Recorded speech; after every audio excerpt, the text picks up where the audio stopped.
Evaluators, CBSE board evaluation में जो सबसे अहम किरदार है इवैल्यूएटर्स, आज उन पर चर्चा कर लेते हैं कि अपॉइंटमेंट कैसे होगा, उनके रोल्स क्या होंगे, रिस्पॉन्सिबिलिटीज़ क्या होंगे।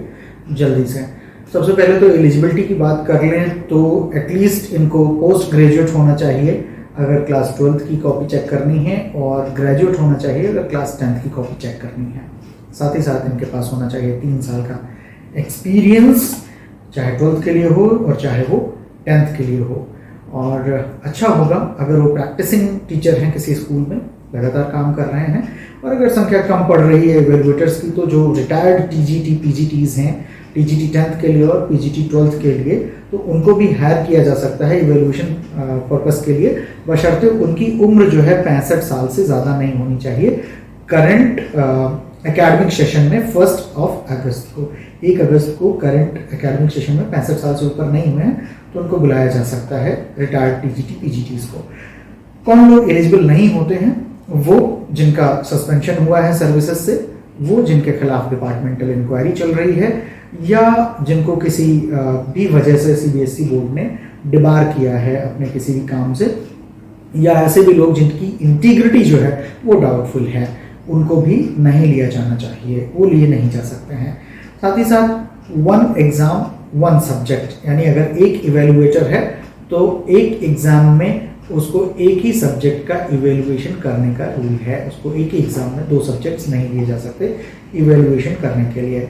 इवैल्यूएशन ड्यूटी की बात करें तो साफ साफ यहाँ पर कहा जा रहा है कि जो भी स्कूल्स हैं जहाँ से भी टीचर्स की ड्यूटी लगती है, उन स्कूल्स को 100% अपने टीचर्स को इवैल्यूएशन के लिए छोड़ना ही छोड़ना है, रिलीव करना ही करना है नोडल सेंटर पर रिपोर्ट करने के लिए। अगर ऐसा नहीं होता है तो सख्त एक्शन भी लिए जा सकते हैं, लिए जाएंगे। अपॉइंटमेंट की बात करें तो सीबीएसई के द्वारा जो लिस्ट ऑफ इवैल्यूएटर्स दी जाएगी, उनमें से जो हेड एग्जामिनर के द्वारा उन्हीं में से इवैल्यूएटर्स को रिक्रूट किया जाएगा। हेड एग्जामिनर्स सीबीएसई ने ऑलरेडी अपॉइंट कर रखे हैं, लिस्ट ऑफ इवैल्यूएटर्स दे दी गई है।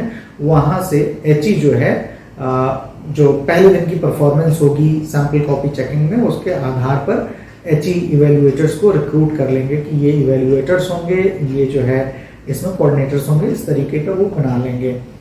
रिपोर्टिंग की बात करें और सुपरविजन की बात करें तो जो नोडल सेंटर होगा कॉपी चेक होने वाला, जहाँ पर कॉपी चेक होनी, वहाँ पर रिपोर्ट करना है और एचई और सीएनएस के सुपरविजन में इनको काम करना है।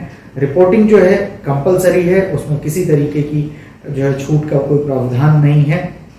अब बात करते हैं डेली वर्कलोड की बात करें तो लगभग 8 घंटे 8 आवर्स डेली वर्क करने की बात कही गई है, और 30 कॉपीज या 35 कॉपीज, पहले भी हमने बताया है अपने पुराने वीडियोस में कि 30 कॉपीज मिलेंगी मेन सब्जेक्ट्स में, यानी जो एनेक्जर 1 के सब्जेक्ट हैं, एनेक्जर 1 के सब्जेक्ट्स हैं उनमें से अगर इवैल्यूएशन हो रहा है तो 30 कॉपी डेली, उसके अलावा कोई सब्जेक्ट्स हैं तो वहाँ से मिलेंगी 35 कॉपी।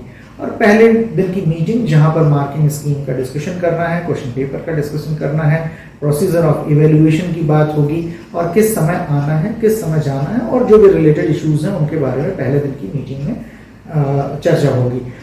जुडिशियस इवैल्यूएशन के लिए प्रिपरेशन करना इवैल्यूएटर्स को, ये बहुत इंपॉर्टेंट है, लेकिन बहुत ज़्यादा कुछ कठिन नहीं है। इसमें सिर्फ इतना समझना होगा कि जो क्वेश्चन पेपर दिया हुआ है वो कितने मार्क्स का है, उसकी मार्किंग स्कीम क्या है, साथ ही साथ जो क्वेश्चंस दिए हुए हैं उनके सब पार्ट्स क्या हैं। कई बार ABCD इस तरीके के पार्ट्स होते हैं, वो पार्ट्स क्या हैं, इन चीज़ों को अच्छी तरीके से समझ लेना है, तभी जो है हो पाएगा। यानी जो वैल्यू पॉइंट्स होते हैं उन वैल्यू पॉइंट्स की इंफॉर्मेशन को इकट्ठा कर लेना। यहाँ पर भी 6.11 में भी सब पार्ट्स और वैल्यू पार्ट्स की बात करी गई है। पहले दिन मीटिंग के बाद में जो टाइम बचता है वहाँ पर 5-5 आंसर कॉपीज दी जाएंगी चेक करने के लिए, लेकिन ये 5-5 आंसर कॉपीज चेक करने के लिए तभी लेनी है इवैल्यूएटर्स को जब वो कॉन्फिडेंट फील करें कि उनको सारी नियमावली, मार्किंग स्कीम वगैरह वगैरह समझ में आ गई है। और उसके बाद जब सेकेंड डे की बात करते हैं तो फिर रूटीन फिक्स हो चुका होगा। जिस टाइम पर सीएनएस ने और एचई ने आपको बुलाया होगा उस टाइम पर आपको जाकर के रिपोर्ट करना है। नॉर्मली 7 से 8 घंटे दिन में करना है इवैल्यूएशन, और इवैल्यूएशन जो है करना है रेड पेन से ही करना है, as per the marking scheme करना है, depending on the subject. Daily या तो 30 कॉपी मिलेंगी या 35 कॉपी मिलेंगी, वो पहले भी बता चुके हैं कि मेन सब्जेक्ट में 30 कॉपी, बाकी सब्जेक्ट्स में 35 कॉपी मिलनी है। जो प्रिकॉशंस हैं मार्क्स अलॉटमेंट को लेकर के वो बड़ा इंपॉर्टेंट ध्यान देने की बात है। पहली जो प्रिकॉशंस ये हैं कि जितने भी सब पार्ट्स हैं क्वेश्चन के या पार्ट ऑफ अ क्वेश्चन है, इनके जो मार्क्स दिए जाएंगे वो कहाँ दिए जाएंगे, right hand side of the page, page के राइट हैंड साइड में दिए जाएंगे और उस पर सर्कल नहीं किया जाएगा, उस पर सर्कल नहीं किया जाएगा।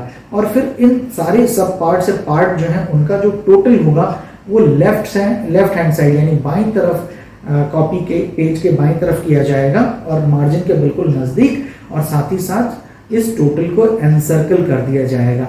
और साथ ही साथ इस टोटल को टाइटल पेज, जो कवर पेज है, टाइटल पेज जहाँ पर केजिंग बनी हुई, केजिंग में लिखना बहुत इंपॉर्टेंट है, वहाँ पर भी कैरी फॉरवर्ड कर दिए जाएंगे।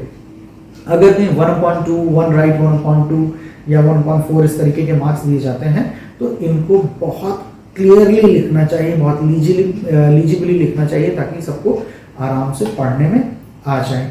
जहाँ पर भी पेज का क्वेश्चन खत्म हो जाता है और कुछ खाली लाइंस मिलती हैं तो वहाँ पर इवेल्युएटर्स को वर्टिकल लाइन खींच देनी है, सीधी सीधी खड़ी खड़ी ऐसे एक वर्टिकल लाइन खींच देनी, जिससे ये क्लियर हो जाए कि यहाँ पर एंड हुआ है पेज, इसके बाद यहाँ पर नहीं लिखा गया है। और लास्ट का जो पेज है जहाँ पर क्वेश्चन पेपर अटेम्प्ट करना खत्म हो जाता है वहाँ पर वर्टिकल लाइन खींच करके सिग्नेचर भी कर देना है, जिससे ये कंफर्म हो जाए कि इसके बाद के जो ब्लैंक पेजेस हैं वहाँ पर कुछ भी अटेम्प्ट नहीं किया गया है। और इवेल्युएटर्स को ये भी इंश्योर करना है कि जितने भी ब्लैंक पेजेस हैं उन सबको क्रॉस कर दिया जाए कॉपी में, सारे के सारे ब्लैंक पेजेस को क्रॉस कर दिया जाए। इससे क्या होगा, किसी भी तरीके की मिसयूज की संभावना खत्म हो जाएगी। अब मान लीजिए कोई ऐसा सब्जेक्ट है जहाँ पर टीम मार्किंग चल रही, 1, 2 या 3 सब्जेक्ट टीचर्स कॉपी को चेक कर रहे हैं, तो वहाँ पर तीनों टीचर्स को, दोनों टीचर्स को, जो भी टीम है उनको ध्यान देना है कि उनको कौन कौन से क्वेश्चंस को चेक करना है, उनको अपने क्वेश्चंस पे प्रॉपर्ली मार्क करना, उनको कैरी फॉरवर्ड करना है, ये ध्यान देने की बात ये है। और जहाँ जहाँ पर 0 मार्क्स दिए गए हैं वहाँ पर इसका मेंशन करना बहुत इंपॉर्टेंट। ऐसा नहीं कि 0 मार्क दे दिया गया है किसी क्वेश्चन में और उसको मेंशन नहीं किया जा रहा है, और इसको टाइटल पेज पर भी मेंशन किया जाना है। टाइटल पेज जो है आंसर बुक का, वहाँ पर भी इस तरीके से मेंशन कर दिया जाना है कि 0 मिला है किसी क्वेश्चन में। अब अगर किसी स्टूडेंट ने, किसी अटेंडी ने, किसी एग्जामिनी ने किसी क्वेश्चन को अटेम्प्ट ही नहीं किया है तो क्या कर रहा है, जो टाइटल पेज है, टाइटल पेज पे जो बॉक्स वहाँ बना होगा जहाँ पर केजिंग बनी है वहाँ पर डैश डैश कर देना है कि इस क्वेश्चन को अटेम्प्ट नहीं किया गया है। नंबर ऑफ टाइम्स आपको ये भी मिलेगा कि कई सारे कैंडिडेट्स ऐसे होंगे जिन्होंने रॉन्ग क्वेश्चन लिखा, क्वेश्चन नंबर गलत डाला होगा या उसका पार्ट नंबर गलत डाला होगा, सब पार्ट नंबर गलत डाला होगा। ऐसे केसेस में आपकी जिम्मेदारी है कि जो सही क्वेश्चन नंबर है उसको फाइंड आउट करें और उसको मेंशन करें, उसको मेंशन करना है और उसी पर्टिकुलर क्वेश्चन नंबर पर जाकर के मार्क्स को अलॉट करना है टाइटल पेज पर। और ये सब कुछ करते समय बड़ा ध्यान रखने की ज़रूरत है कि पूरे ध्यान के साथ इन सारे काम को किया जाना चाहिए। अब ये जो इवेल्युएटर्स हैं इनको क्या करना है कि इनका सारा का सारा इवेल्युएशन सेट वाइज होना चाहिए, यानी कि एक इवेल्युएटर एक ही सेट को इवेल्युएट कर रहा है। इसका फ़ायदा ये मिलेगा कि अच्छा एक्सपर्टाइज हो जाएगा और उस सेट को इवेल्युएट करने में आगे कोई दिक्कत नहीं आएगी और एक्यूरेसी बढ़ जाएगी। अब क्या क्या चीज़ें ऐसी हैं जिनको रिपोर्ट करना है आपको, किसको, HE को या HE को। ये FM के केसेस अगर मिल जाते हैं, बिना रोल नंबर की अगर कोई बुकलेट मिल जाती है, किसी बुकलेट पर डुप्लीकेट नंबर आपको मान लीजिए 30 कॉपी अलॉट हुई, उसमें कहीं पर डुप्लीकेट रोल नंबर्स मिल जाते हैं, वो मिसिंग पेजेस हैं, फटे हुए पेजेस हैं। आंसर बुक कोई ऐसी आपको मिल गई कि आपने इंग्लिश और हिंदी में चेक करने के लिए कहा, आपको तमिल की मिल गई है तो उसको आपको रिपोर्ट करना होगा। अगर ब्लू और रॉयल ब्लू कलर से के अलावा आंसर्स लिखे गए हैं तो उनको भी आपको रिपोर्ट करना है। कोई डिस्क्रिपेंसी मिलती है तो उसको रिपोर्ट करना है। कहने का मतलब अगर कॉपी के अंदर नोट वोट भी मिल जाए, रुपए पैसे भी मिल जाए तो उसको भी रिपोर्ट करना है आपको, किसको, AHE और HE को रिपोर्ट करना है। अब बात करते हैं क्रॉस चेकिंग की बात करते हैं तो क्रॉस चेकिंग के मोड्स बड़े आसान हैं कि मान लीजिए 4 इवेल्युएटर्स चेक करना है तो पहला जो है अपनी कॉपी को दूसरे को दे दें, फर्स्ट टू सेकंड और सेकंड टू फर्स्ट हो जाए, थर्ड टू फोर्थ हो जाए और फोर्थ टू थर्ड हो जाए। अगर 3 इवेल्युएटर्स कर रहे हैं तो पहला तीसरे को दे दे, दूसरा पहले को दे दे और तीसरा पहले को दे दे। इस तरीके से क्रॉस चेकिंग आपस में कर लें।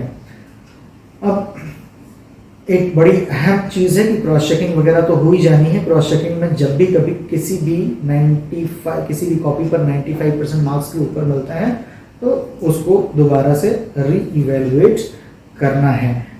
95% वाली कॉपीज़ को री इवेलुएट कर लेने के बाद में ये जो कॉपीज़ हैं इनको कोऑर्डिनेटर को हैंड ओवर कर देना है। कोऑर्डिनेटर्स अपना काम फिनिश करने के बाद AHE और HE को दे देंगे। HE वहाँ पे सिग्नेचर्स वगैरह कर देंगे और फिर AHE और HE की क्या जिम्मेदारी होगी कि इन जो भी कॉपियाँ हैं सारा काम हो जाने के बाद वो CNS को रिटर्न कर देंगे और पर्टिकुलर प्रोफार्मा में CNS के सिग्नेचर प्राप्त कर लेंगे। अब इवेल्युएटर्स को एग्जामिनेशन सेंटर को छोड़ने के पहले AHE और HE की परमिशन, दोनों में से किसी की परमिशन ले लेने की ज़रूरत है। कौन कौन से प्रोफार्मा सबमिट करने हैं वो यहाँ पर दिए हुए हैं। देखिए 14 नंबर करना है, 26 नंबर करना है और 29 नंबर, ये 3 प्रोफार्मा सबमिट करना है।